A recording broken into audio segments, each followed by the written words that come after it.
Welcome back. Is there anybody out there? I figure that the only people that would be watching this are people who are completely bored and don't have anything better to watch. But I will tell you that there's a lot better channels out there to be watching. But since you're here, first of all, to warn you, we're not going to be cutting anything right now. So if you want to go down below here or look over there, wherever you look, and find a click to the next video, do it now, because this, like I say, you're going to be bored to tears. Okay, recently I milled a black cherry butt log, and you may have noticed if you've seen the video that I forgot to lower the toe boards. And one of the comments I got a lot of comments saying, hey, stupid, you forgot to lower the toe board. One of the videos, the person said, I don't know what it's called, but it looks like you forgot to lower that hydraulic thing. So I was thinking, why not explain some of the terms and terminology that I use and other people use so that we have a better understanding of what the heck people are talking about when you're watching their videos. Now I have a cheat sheet here. And the reason I have this is, well, it should be obvious because of my forgetting to lower the toe board. There's a whole bunch of items, 20 on here. And if I can't remember to lower a single toe board, I'm not going to remember 20 items to bring up. So bear with me, if you're still here, while I go through this list and explain different terms and what they mean. First one is log. What's a log? Well, a log is a tree that's cut into at least an 8-foot long piece. That would be a log. A bolt is a short log, so I guess that would be less than 8 feet long. Next item, board. What's a board? Well, it's not as obvious as you think. For a softwood, a board has to be at least 1 inch thick and at least 2 inches wide. For a hardwood, at least 2 inches wide and no more than 2 inches thick. Am I right? Yes, according to this. Next item is a plank. Not what the pirates used to make people walk on, but a plank, according to the dictionary, is a board that is more than 2, less than 4 inches thick, and at least 8 inches wide. The next item is a slab. Now, technically a slab, I happen to have one right here, is this right here. It's the first cut you make on a log per side, and it's primarily just to get down to usable lumber. What other people call a slab, technically I think would be called a board, but slab is now a generic term similar to Kleenex and Q-tips. It doesn't have to be made by Johnson & Johnson to be a Q-tip, but everybody says Q-tip anyway. So a live edge slab is, I guess, a slab anyway. Next item, a flitch. And I had a flitch over here before. A flitch is a board that usually has wane or something on it that will be processed later. Let me show you what I've got here.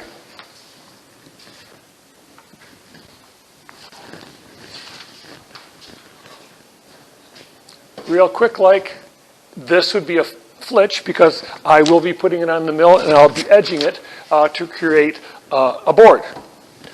What I also have here is something very similar right here, but it's not going to be processed because it's completely useless. So I guess this would be relegated to the slab category, even though it's not technically an outer cut. And let's see, log deck. Quite often people confuse log deck to mean the flat surface on a sawmill. A log deck, by definition, is where logs are staged so they can be loaded onto a sawmill, whether it's a circular sawmill or a band sawmill. It's quite often, like I say, the bed on a band sawmill, they call that a bed, and I haven't heard anything other than that, other than when people call it a log deck, and again, it's really not a log deck. Next items, I guess, cant hook and peavey.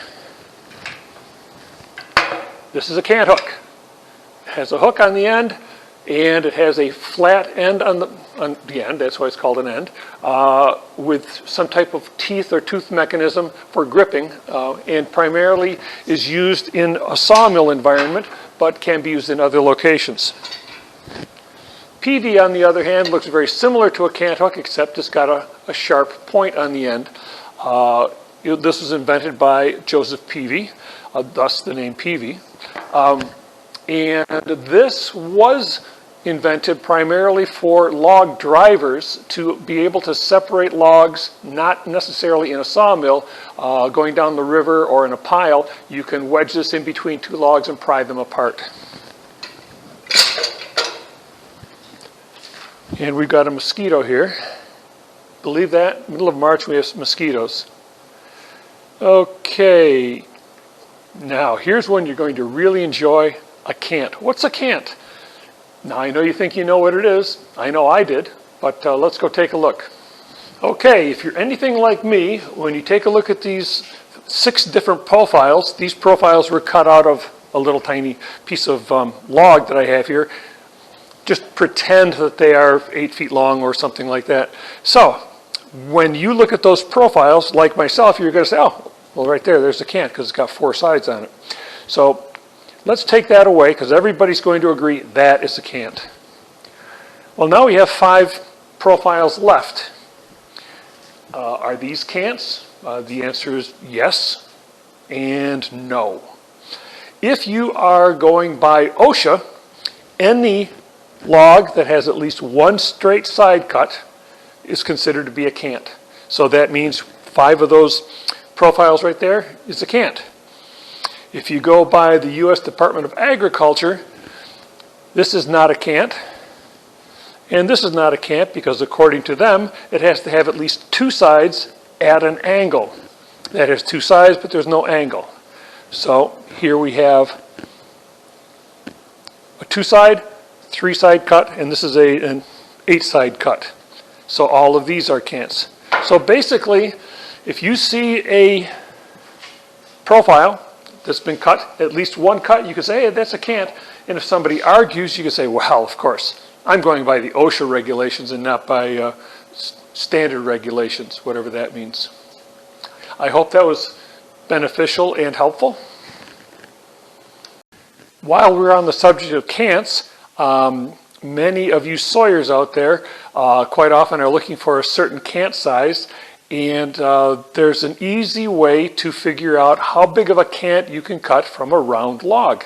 There's a simple formula that you can use, and that's it right there, which is the square root of the diameter squared divided by 2. How is that for simple? Does it get any easier than that? Well, this right here, that formula, in the end, if you figure it out, it comes out to really, by taking your diameter, which would be D, and you divide that by, multiply by 0.707. Can you read that okay? So it's the diameter times 0.707, or if you want to do 0.71, or in my case, I just do times 0.7 because it's close enough for me. So a diameter times 0.71 will give you the square cant you can cut out of that log. How's that for easy and simple? Next on the list is a boxed heart. And what that is any piece of wood where the pith falls entirely within a box, so to speak, formed by 4 straight sides of a log that you've been cutting. It's also something that was received by Dr. Frankenstein that he ordered from Amazon and shipped via UPS. Next item, we have a plank. I already did that. Timber. Okay, I've heard the term timber used a lot. You've heard it a lot in the woods where somebody yells out timber. That just means basically the same thing as for means on a golf course. And in both cases, by the time you hear for or timber, it's really too late. So it's kind of a useless term to be using anymore. But timber is generally used for any type of forest product or any finished piece of wood that is at least 4 inches square. So if you've got something on the mill that's 4 by 4 and you're not going to process it any longer, and that's what you're going to stop using, you can call that a timber or something that's larger. Also, timber, if you look up on the internet timber, you will find that that is the circus lumberjack. Next item on the list is wane. No, not that wane. The wane formed by milling, where the outer edge of a board is either covered by bark or is missing bark but is not square. So any board like that, or that area, is called wane. And medullary rays, that sounds really, really important. Those are rays that are inside the log as it grows. They radiate out from the pith in a radial fashion, and you see them more often than not in oak products that have been quarter sawn. Generally, I don't like to use a handheld camcorder like I've got here because they're usually shaky videos and they're incredibly annoying to watch. I'll do the best I can, and I apologize if it's too shaky. But this is the next item on our list, which is a debarker. It removes the bark from a log. Also, if there's any dirt that might be lodged in the bark, it'll help remove that also. Since bark is generally harder than the wood inside, removing the bark will extend the blade life. And the way the debarker works is this wheel right here, which this particular design has carbide teeth on here. It spins at high speed, it's pushed up against the bark, and at the same height or level or plane or whatever you want to call it of the blade itself, and it clears a path for the blade to pass through without hitting bark. Next two items are the log turner and the log clamp. Now this is part of the log turner. I'm a little close so you can't see the whole thing, but this unit is used to rotate or turn a log. The other item that's on the list next is the log clamp right here. Some companies call it a log dog. I believe it's Norwood calls it a log dog, but most others call it a clamp. Next item is a toe board, which is what this unit is here, although this is in reality called a roller toe board because it has a roller built into it, but a true toe board does not have a rotating roller on it, and its purpose is to raise and lower one end or the other end of a log so that you can line up your pith on the same plane. Next item is bunk. As you can see, there's 2 or 3 bunks visible here. They have the stainless steel cap on top. They're part of the bed of the sawmill.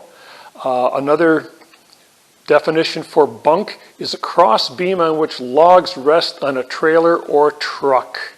I hope you found this informative and that you weren't bored too bad, but remember, you were warned in the very beginning, so it's really your fault if this was too long and you fell asleep. So thank you for watching, those of you who have stuck it out this long, and if you didn't get a bad taste in your mouth, we'll see you next time.